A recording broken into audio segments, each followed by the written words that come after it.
very long time. It was in 2010 my association with IIT Bombay started. Then Dr. Buffett had invited me to deliver a lecture in a conference. If I remember right, it was titled Alan. So after the lecture, and students as well as the faculty felt that that lecture should not be an isolated one-off event, and there should be a follow-up of a course. And I ran a course for 4 years here in IIT. Though it was titled Indian Economy, Finance, Business Models, it had a helicopter view of an integrated understanding of human life, even in the context of economics, business. Because the way the contemporary thinking is structured, it is so short-term in nature. If I ask someone who has something to do with contemporary economics, finance, and monetary models, previously we used to think of a 10-year ahead in business. I'd say when we started profession in the chartered accountant, we always used to look at viewing business 10 years from now what will happen. Afterwards it became annual accounts. Then it became quarterly accounts. Now overnight interest rates decide the mood of the nation. You can understand how we have become short-term, so short-term in nature. But the life is not so short-term. Even as a human being, we have a considerably long life. And certainly for a society like India, this is multi-generational outlook. Actually, Barry Boxworth, a Brookings economist, he analyzed the savings pattern in US and in Asia, which means countries like India, where he said the Americans save, and they save for themselves. It is personal savings. But in countries like India, it is dynastic savings. So in politics, we have only dynasty. See, you can't think of moving away from the fact that we have generations and generations to come. And so we cannot be packed into quarterly or overnight approach to life. Our approach is a considerably different approach as compared to the rest of the world, particularly the Western world. And so unless we understand that, we will not be able to grasp much of what is happening today in the context of what should happen. You know, the Indian knowledge systems is a very recent kind of phenomenon. But our knowledge system is sourced in our ancient literature, way of life, philosophy, habits, lifestyle. Much has not changed. As Swami Vivekananda said, wherever Vyasa came and took a travel across the country, he will still find some of the remnants of what he saw there today also. So there is a continuity, unbroken continuity. And I would like to take you back to much of what is being missed even in the scientific community, though it is very much related to that's what I want to say now, that the Indian knowledge system is berated and underrated and dismissed also a while back at least. Now it is not being dismissed as badly as was being dismissed earlier. So it's all myth. Indian knowledge system is a myth. That it's not rational, it's not scientific, it's all superstitious. Even the first Prime Minister of India used to say there is no scientific paper in this country. This is how we were all trained, accustomed to look at ourselves. Our ancient literature, whether it is Vedas or Puranas or our mythologies,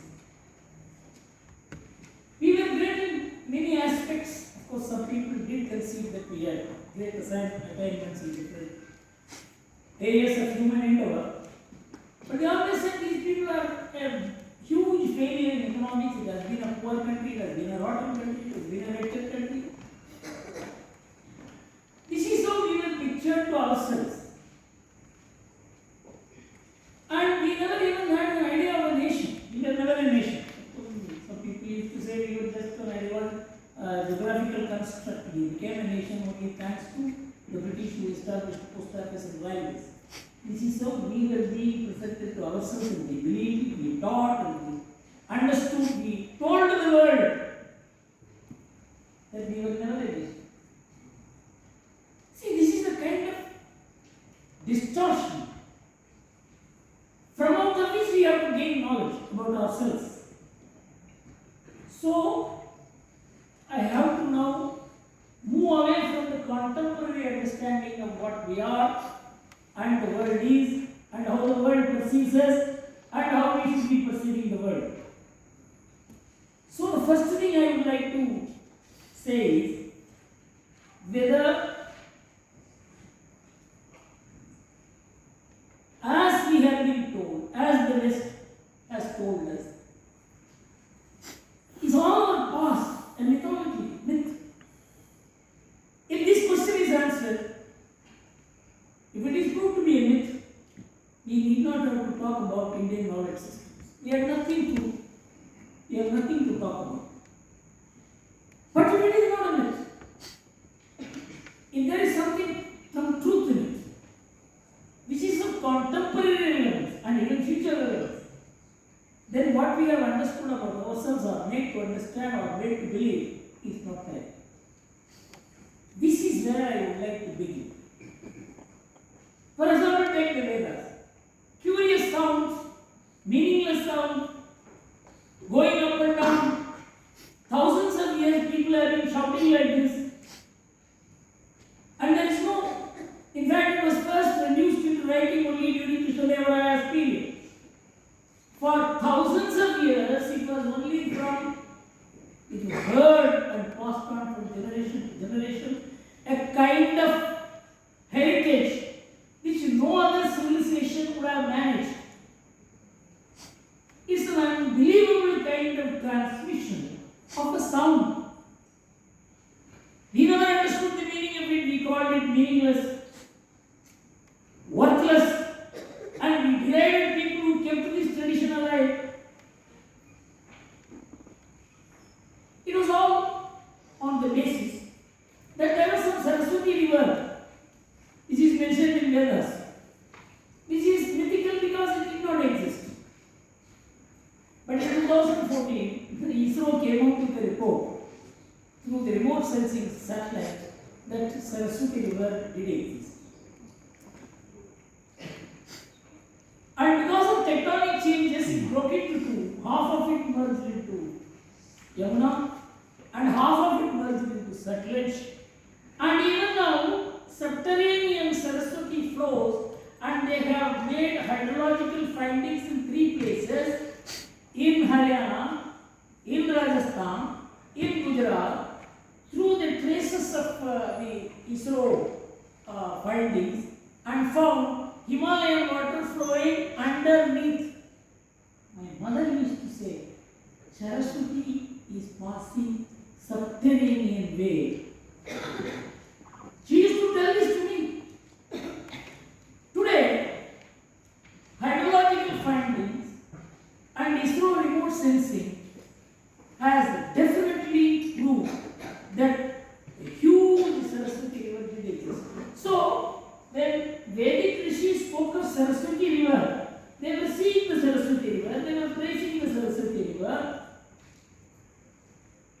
And so, if Saraswati is not myth, Vedas physically were not a myth. This is the first proposition I would like to make. The second proposition is even more important. These sounds, curious sounds, meaningless sounds,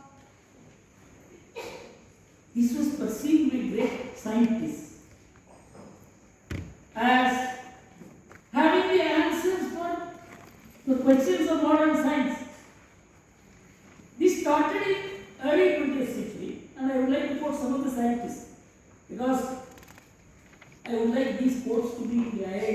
seen everywhere. It will not be seen. So, I would like to quote some of these things. Erwin Schrödinger, one of the greatest physicists of the 20th century, who got the Nobel Prize, he said, in all the world there is no kind of framework in which we can find consciousness in the world. I would like to go into it a little later because I want to first get into your mind that scientists have said Vedas are scientific. Otherwise, I will not be open your mind to say as to what is meant to be consciousness in the context of modern science. There is no kind of framework within which we can find consciousness in the world. This is simply something which we construct because of the temporal plurality of individuals. It is a false construction, which he goes on to say it's Maya.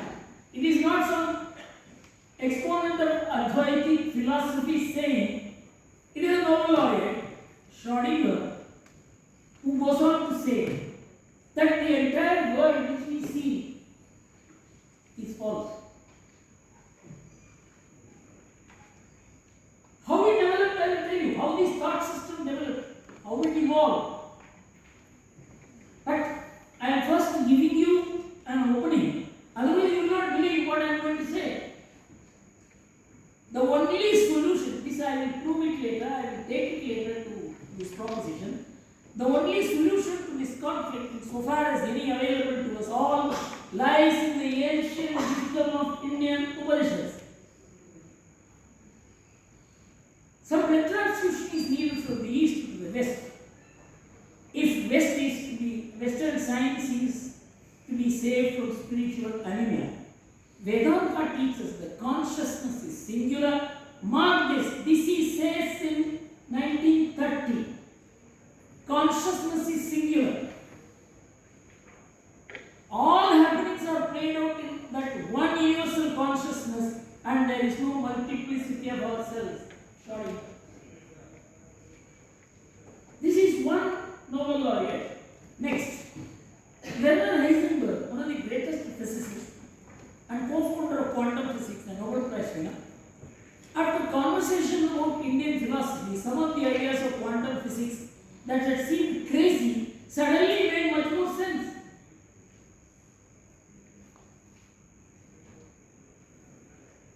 Then, Brian David Josephson, youngest Nobel laureate.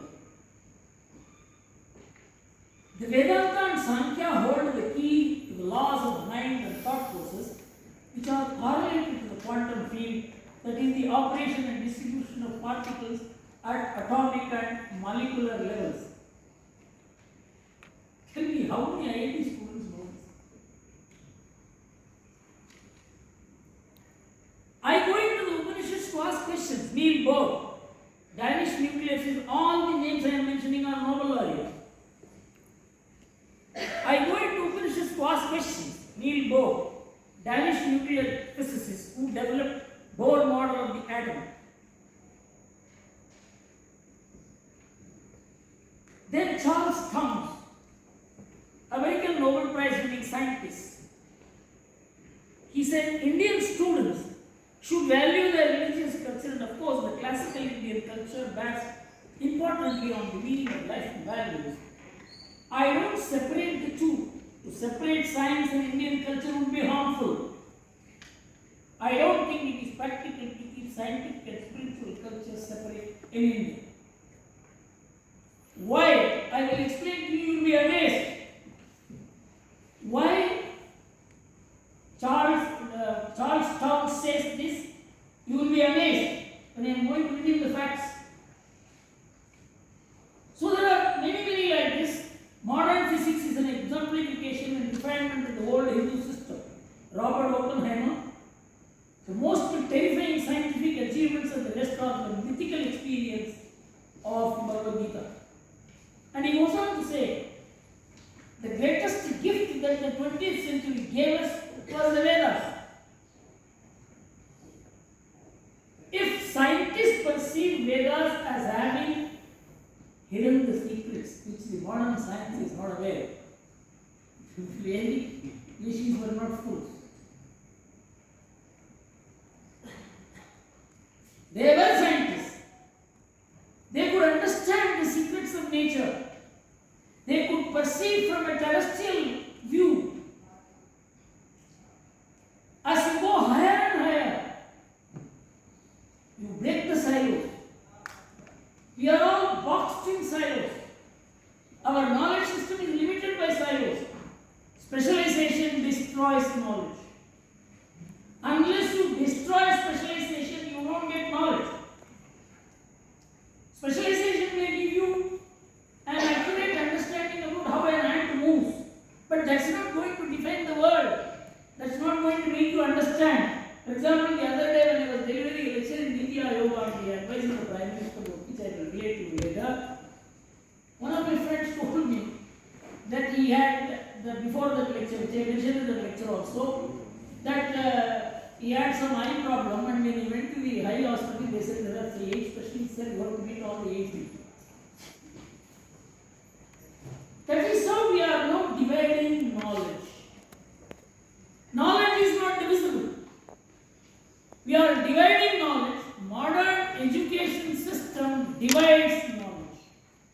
It's a disaster, which I am going to relate to you later, and I can read 20 more, but I don't want to. It is only to make it clear that Vedas contain scientific facts which you and me do not know we have, because we have a 1,000-year suspension in our civilization. Third, first, Vedas are a fact because Saraswati is a fact. Vedas are scientific because scientists say so. And Vedas are historic, in which I am personally associated with IIT. I don't know how many of you have heard, the name is probably the greatest epigraphist and historian, linguistic historians we have produced. He's an IAS officer. I was very closely working with him. We never agreed on anything, but we continued to pursue the epigraphic and archaeological findings. And when we were sitting in everybody thought that industrial civilization was pre-Aryan, pre-Vedic, and Dravidian, and Aryan-Dravidian theory was formulated on that basis. I don't know how many of you are aware that when the colonizers came here and found Sanskrit, they said, these are our people. And then they said, the Aryans came and civilized India. But when the Indus Valley was found, they said the Aryans came and destroyed India. You know, we all believe it. We are teaching it. We are producing doctorates. We are making policies. We are doing politics. So, when I was discussing with Ayurveda Mahadev in 1978, he told me, Mama, there's something stunning happening. Because he is a man who knew Sanskrit, who knew Vedas, and he said that I am seeing 2,500 industrialized scenes, and I am comparing it with the Somavana Yajna chapter of the Rig Veda and find both are aligning. It was completely against his 30-year research area, and he had the intellectual honesty to submit a paper in 1983 in Tokyo, saying that I am confused, I am no more able to say that Indus Valley is pre-Vedic, and there is a convergence, and it is now virtually accepted that there is a convergence of Indus Valley civilization and the Veda. None of it has come into the mainline academics of India. So 3 points are certain. One, Vedas were a fact. No myths. That Vedas contain scientific truth. Scientists say so, not ordinary scientists. 7 noble Aryans have said that. And now, how after in the second half of the 20th century, the idea of consciousness was given up by the scientists. They again went back to the mechanical mode of Newton and combining Newton with Einstein. And now how the whole thing is returning back, and in a massive way.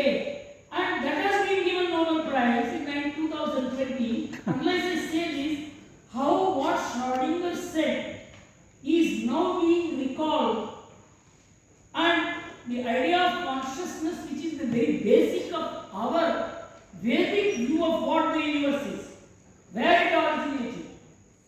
That is again coming back. It is not that this Nobel laureate said this in 1930, 40, 50, 60, 70. It has come back again. So, historically also, the Vedic civilization and Indus Valley civilization are convergent.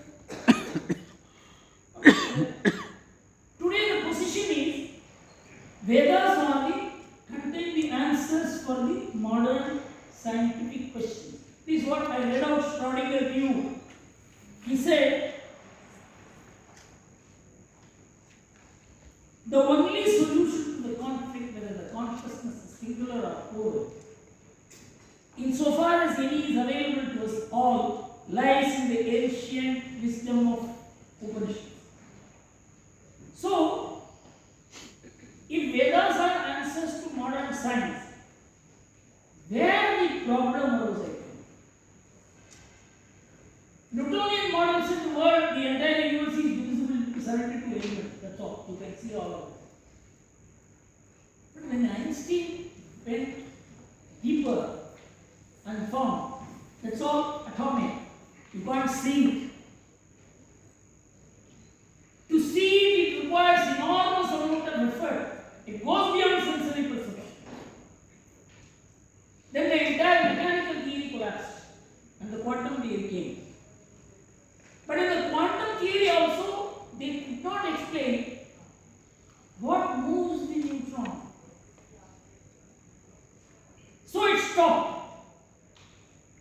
Then only Schrödinger said, it's all ultimately one consciousness. Then came the Big Bang theory. Big Bang theory was something which Einstein was not supposed to approve. Einstein believed in evolution. So when Stephen Hawking came up with his Big Bang theory, he said 1/millionth of an atom developed such heat, it exploded. You don't ask me where that 1/millionth of atom came. So it came, you have to believe it came, and he proved it came. But what existed before that has been haunting the entire scientific community since the advent of the Big Bang theory. No one knows what existed before. Now two theories have come. One, that the pre-existing situation before Big Bang which produced matter, which transformed into this IIT, your body, my body, bridges, world. Everything originated in the smallest of small atom. But before that, what? That's where the theory of consciousness has come. And two persons worked on it. One, Eugene Wigner. He got the Nobel Prize in 1963. And he began working on it after he got the Nobel Prize. And I can keep on quoting, but I don't want to waste your time. He said it is all originating in consciousness. Consciousness is not material. From which material came? From which matter came? From which atom came? From which the entire creation came? Now you see in NASA. We are talking about our galaxy. They are saying trillions of galaxies are there. Billions of suns are there. Can you imagine the creative process? This entire creative process, now it is being said, Big Bang is not the starting point. Big Bang is a repeated occurrence. This happens, afterwards something happens, and then another Big Bang. Big Bang is not the starter. It is a cycle.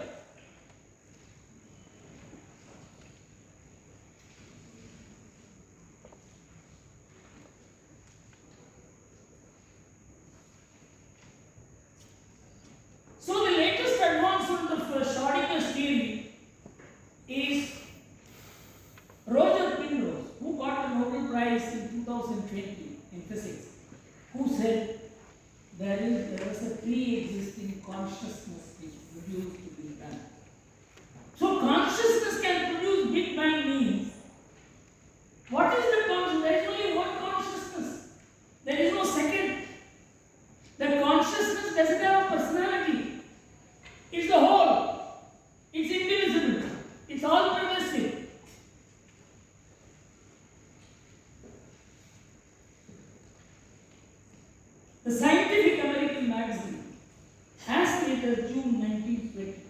2023 said, a singular universal consciousness is a fundamental reality. That is the only reality that produced all this. And now I will go, this is the level to which science can go. You know, there is for Gayatri Upanishad. I wish all of you can go and read the 4-5 stanzas. It is a conversation between Bhrigu, who is the son of Varuna, and Varuna. Everybody is talking about Brahman. Please tell me what is Brahman. You know, young boy, it is not so easy. You begin. Then you go and observe the world. You go and introspect. You do scientific investigation. You pursue the path of Vijnana. That will lead you to Brahman. So then, Anna Brahmendriya is not what we eat. The entire universe is Anna for Anna within itself, because it eats itself, it feeds itself. Then Prana, that is the air. Then Mana, then the thought. Then Vijnana. Then he comes and says, all these 3 stages he passes. He says, Anna is Brahma. He says, go and do research. Then Prana is Brahma. Come on. Second year also you have passed. You go do research. Third, he said, Mana. See, the thought is there. How do you understand all this? He said, third year also you have passed. You go and do further research. He says, this entire understanding comes from the discretionary power that science provides. Vijnanam brahme vidyajana, vijnanam eva kal vimani bhuta najavanti, vijnane najata najivanti, vijnanam prem kavisam visanti, tad vijnaya. Through vijnana, you can reach a stage where you can perceive the truth, the ultimate truth. This is Gayatri Upanishad. Then he comes and says, even after that, Anando Brahmedi, a sense of fulfillment, a sense of the highest satisfaction that one has, that leads you to Brahman. Then he says, I did not teach you hereafter, you will realize it was Brahman is something. The ultimate truth is something. The ultimate consciousness is something which you can only realize. Science ends with the stage where you have to realize that superior consciousness, for which there is no material in the world except the Indian knowledge system. I would request you to read 2 books, both written by Greek authors. One is called India in Greece. This was written in 1823, 1832, if I remember right, by Edward Pocock. He said we got the Greek civilization got its entire material, thought, books, literature, mythology, only from India. Because the rivers that have been named there, the mountains that have been named there, are all bad because we named the mountains after women. We named the rivers after women. The same thing prevails there. And he had said how the 2500 years before BCE, how the migration took place and all that, but it was more based on a linguistic interpretation. Then came a very original work by another Greek author. It is called The Shape of Ancient Thought. You must read that book because 1/3 of that book is only bibliography. And he said the pre-heaven, the entire thoughts of Plato and Socrates. He says the laboratory was only in India. Wow. Because the idea of Brahman, the idea of self, idea of universal consciousness they speak of has no basic literature. It's an important phenomenon. Wow. So he said all the knowledge that was generated in India, the pre-Hellenistic Greece imported.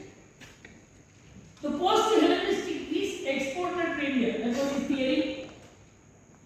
This book was published in 2001. I am talking about 1830 by a Greek. Another, this Shape of Ancient Thought by Thomas Machiavelli, who was also a Greek.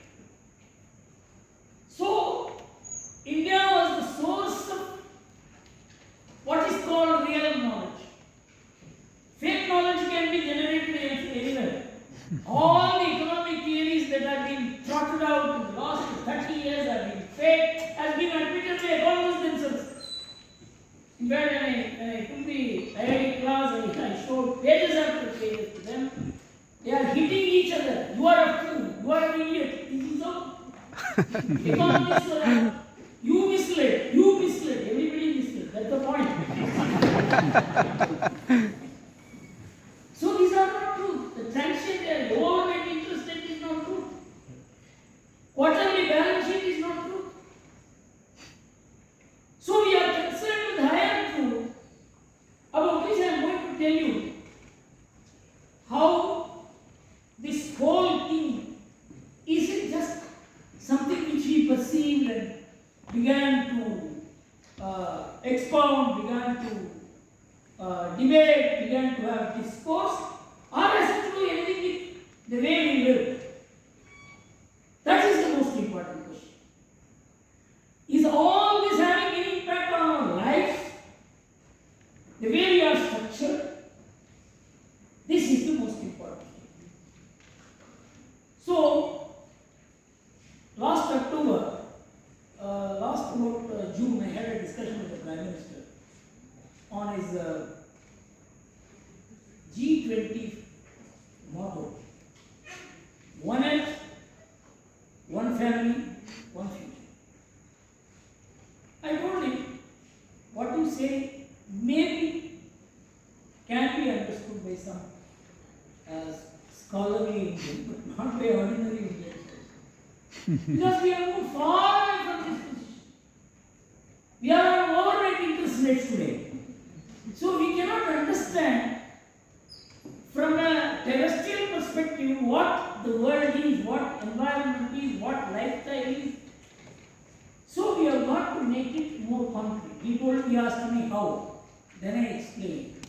Then he asked me to give whatever I was speaking, those points as a lecture in IIT, which I delivered in October last. I am giving you the substance of it, but the lecture you must listen. I will give it to, send the link to Mr. Bombay. It's very simple. We have just 2.4% of the global land area. We have 18% of human population. We have 30% of world's bovine population. We have 40% of world's cattle population. We have 8% of world's bioresources.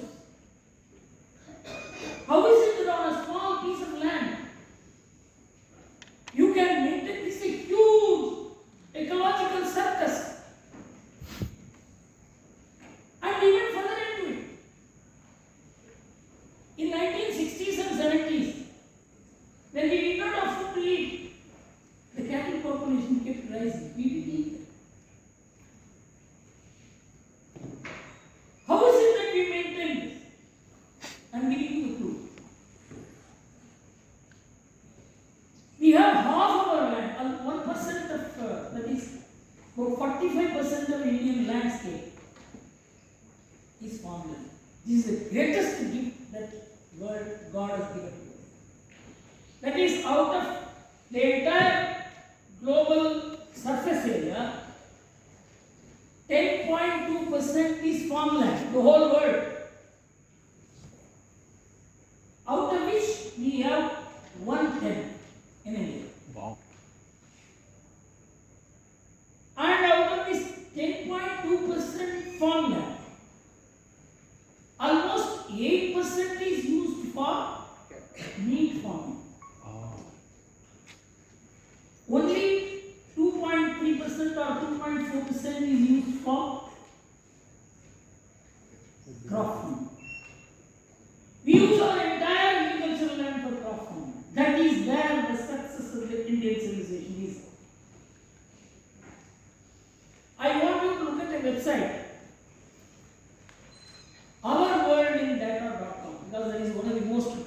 websites of the world. Ourworldindata.com. From which I am giving you the Indata.com. Indata.com. Ourworldindata.com. 83% of the calorie values only farming use. Only 17% of the calorie value comes from wheat. 63% of the protein value comes from crop. 37% comes from meat. The CO2 gas emission in meat is 100 times more than crop farm.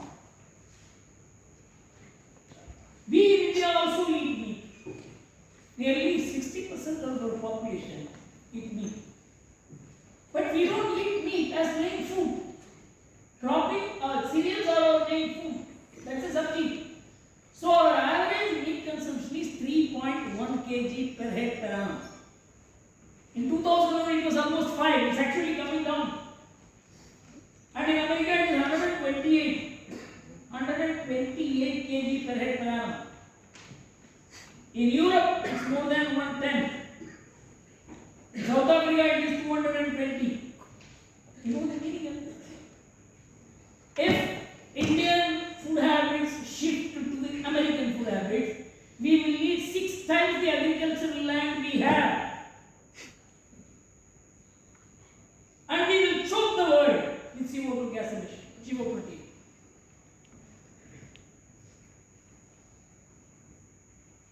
Do you need to say this kind of food habit, this understanding, this coexistence with animals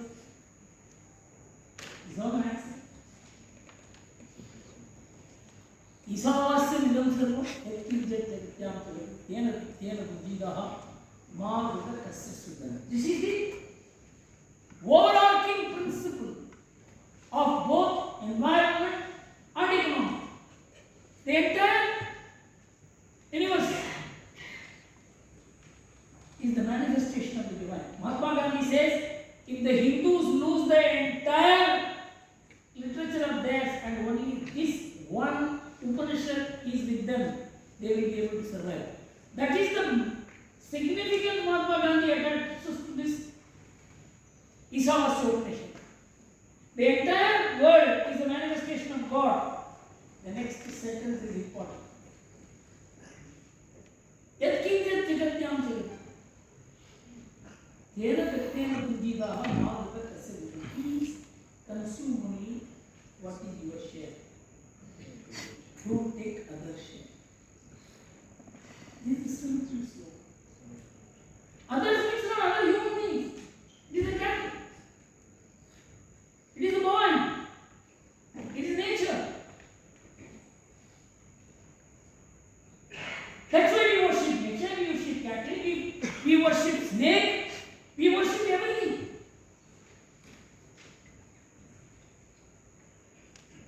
This has come down. This has been explained through Puranas. In fact, in Srimad Bhagavatam, in Mahabharata, I have mentioned it in my lectures. In Virata Prabha, there is a sloka. It says that tigers cannot live without forest, and forest can be protected only by tigers. So, tiger is important for protecting forest, and forest is important for housing the tigers. Thousands of years back, in 1900, we had 40,000 tigers and 40% forest coverage in India. In 2018, our forest, the tiger population came down to 1800. Our forest coverage came down to 90%. Tiger is only a representative of wildlife. Without wildlife, there can't be forest. Forest cannot be protected by government, by forest rangers. There needs to be a philosophy. There has to be an eco-balancing. These were all part of the Indian understanding, our ancient understanding of nature, of humans. What they should eat, what they should not eat. Non-vegetarians also they will eat on Amavasya. on Dwalasi, they do it on whatever, Egadasi. This is a restraint we put on ourselves. This is called aparigraha. We restrain ourselves. This has been thousands of years. People have been evangelized into it. And it's a philosophy. Philosophy sets the goal of life. The goal of life sets the lifestyle. The lifestyle sets the habits. Habits set what wants you have. And that settles what you produce or don't produce. If you disturb the philosophy, everything gets disturbed. So this overarching philosophy which is abstract, that has been retained into practice by a huge mechanism of Puranas, of traditions, of values, culture, gurus. It has not happened just like that. Everybody is not going to understand what is supreme consciousness and Brahman. But those who understood were able to transmit it so that on 2.4% of the global land area, 18% of the people, 30% of oil population, 40% of cattle population. You know the cattle population in America is 1/5 in India, whereas America has 3.5 times the size of India. China has 3.5 times the size of India, but its growing population is just 1/6 of India. So when you talk of environment, if all Indians decide to follow Americans in footsteps, now your human rights say you can eat anything that you want. You begin to eat. There will be no India, there will be no world. Almost half a dozen very famous ecologists have said that it is India which is saving the world by not emitting greenhouse gases which are unabsorbable for 2,000 years. Do we understand? What is Indian knowledge system? Indian knowledge system connects the day-to-day life with the ultimate reality, ultimate consciousness, and that is brought into practice by a whole series of interventions. Right up to the family. You know, in my house, when we were trying to build a house, we had a joint family that 25% were residing. So we bought a small plot of land in which we found almost at 60% of the plot area there was a neem tree. We sat as a family and discussed. Cutting that neem tree, we could never have built the house. We lived in peace. You come to my house, we have built the house around the neem tree. That's for us God. Do you mean to say this could come without seeing divinity everywhere?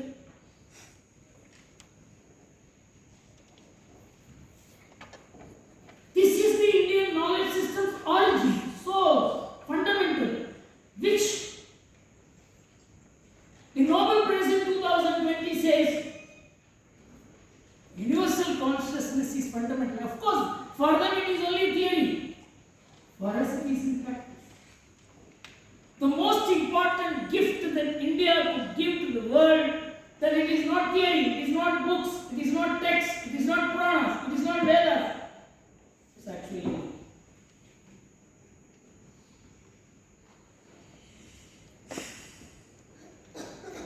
now, Vedas are there. When I was talking to a group of anthropologists. Mind blowing. You know, anthropology, I don't know if any of you can follow what I say. Science. Anthropology is the study of human society. The general principle of anthropology expounded by the West is forest is backward and plains are civilized. This is the basic formula. The people who live in forests are savages, they are barbaric, they are semi-barbaric, and now they have coined a more decent term, they are tribals. Hmm. This is the Western anthropology. Study every other thing. We were all regarded like that. Of course, if you speak English, you get promoted. But our Vedas are called Aranyakas. They emanated from forest. And they were used in plains. The knowledge generated in forest was used in plains. This is Indira Gandhi, some of the government institutions sometimes tell the truth also. IIT has brought out all this, how the Indian knowledge emanated from forest. Our Bhagavata Purana says that when Kali Yuga was coming, the rishis thought, this is going to be a huge paradigm shift, how to guide the people. They didn't come to Taj in Bombay. They went to Nainisharanya. They sat and discussed. And then they said only Bhakti movement will work. All this jnana and all that is not going to work. All this great complicated Maya, this thing, all this is not going to work. It is only simple what the people can understand. I was addressing a meeting in Guwahati when an anthropology professor, I was saying that the whole Indian system, of course, I have not said it as much as I tried to explain it to you, in a way, that we have a model of life which coexists with the entire creation, with animals, water, anything. So we have been able to identify with nature. We became part of nature. We were not the master of nature. So our ecology is man as part of nature, not man as the master. So when I was explaining all this, then I said we have rules of life, do's and don'ts. Then he said, his name was Dr. Bhagavati, he was the Vice Chancellor, retired Vice Chancellor of Guwahati University. He was an anthropology professor. He asked me, Gurumurthy, all this he says to all your do's and don'ts and your rules of life are applicable only in the plains. They are not applicable in forest. I said in forest, the rules of life are not laid down by humans. It is laid down by nature. Only when human beings live together, then you need do's and don'ts, what you should do, what you should not do. There the nature decides. You can't go beyond a particular time in that particular area because there will be snakes. Lion will come. Snake will You can't go here because of this. There, the person who is living there, he cannot lay down rules for himself. He is part of a larger idea of life. I don't know whether you, when I was in SSLC, I read a beautiful essay by D.H. Lawrence. It is called Rule of the Jungle. The title of it. So he says a deer goes to take water. It looks this way and that way. It goes near the pond and back. Fear. Then comes the leopard. D.H. Lawrence asks, whom has he to fear? Yet there is fear in his eyes as he moves stealthily towards the pond. Rule of jungle is fear. But in this world, we need fear as well as freedom. That is why we devised all these rules of life. You need to have fear, and at the same time, you need to have freedom. When he said this, he said, this is the first time I am having really. I said, even I did not remember till I spoke to you that this is my answer. Very good. So when I spoke to these anthropologists, that the Western view that forest is backward, forest is barbaric, forest is savagery, is completely wrong. It is there you find great rishis reaching the highest level of enlightenment because they were in tune with nature. You have to be in tune with nature to understand the universal truth. That's why I have given you the forest. Bharat after whom this nation is named, his father, handed over the kingdom to him and went to Anaprastha to understand truth. Is this the way we understand the Indian knowledge? So we had, and all this is true, but you are a failure in economics. I have explained in the course of my entire teaching in IIT that for 1800 years India was the leading economic engine of the world.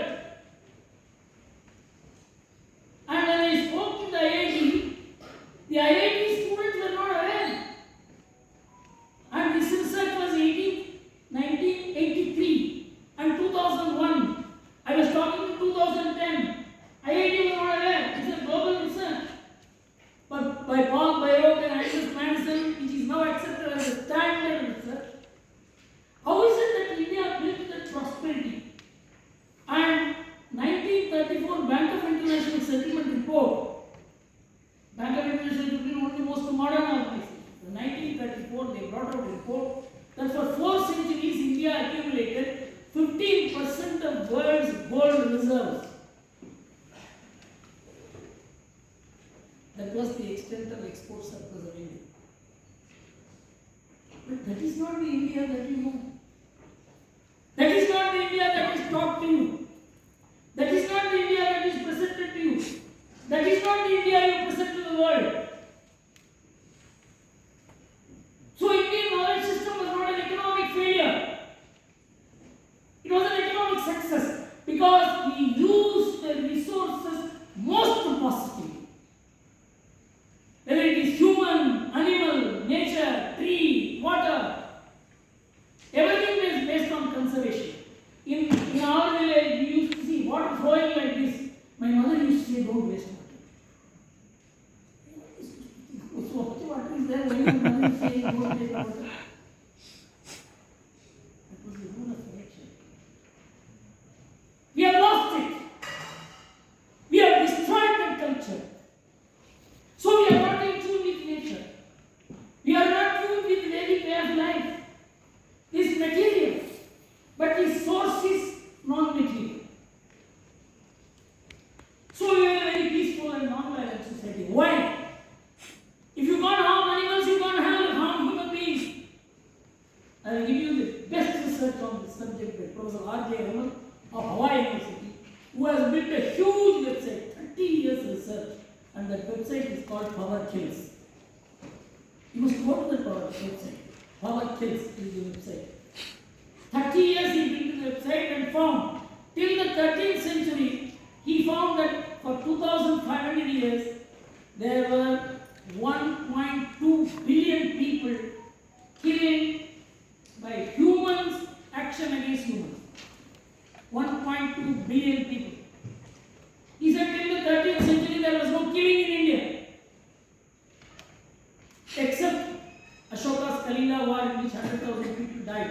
Will you believe why India should have been an island? When blood was flowing elsewhere, everywhere.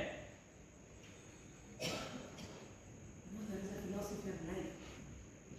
He said, don't harm anything, don't harm the animals, don't harm this. It's not something which remained at the level of the highest and the most enlightened people. It was brought to the level of an ordinary man's behavior.